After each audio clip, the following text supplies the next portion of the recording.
Chui đây. Trong nhăn đây. Đặt lên luôn ta. Nhà bay ăn. Nhăn. Mà. Bắt chân, bắt chân. Bắt chân, bắt chân còn bắt chân. Kenapa? Nhắm á.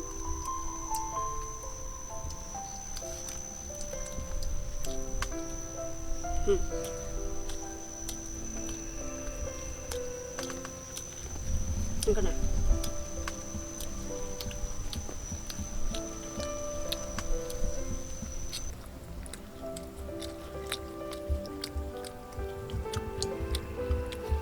Không đây ăn xoăn.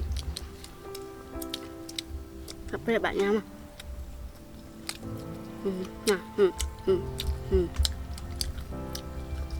À, băng ngồi.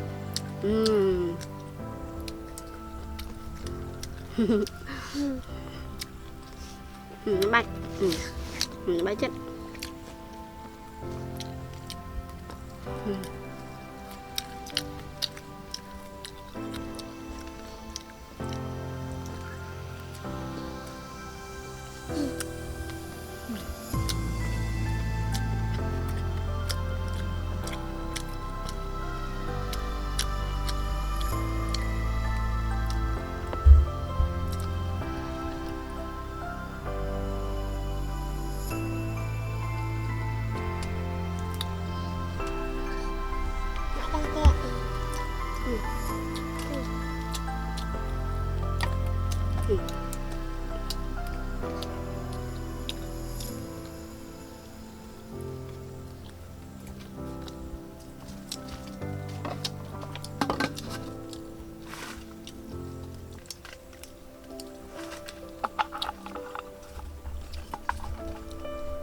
Cái tay vậy.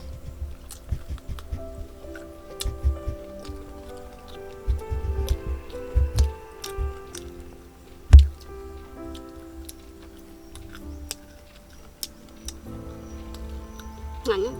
Ngắn à.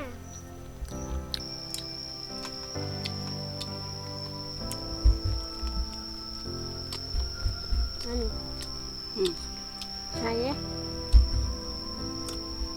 Sao nhé? Có hết. Sao đây? Có hết trái. Đây nè. Mà bật.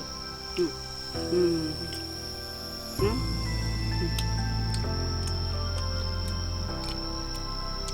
Nó bay.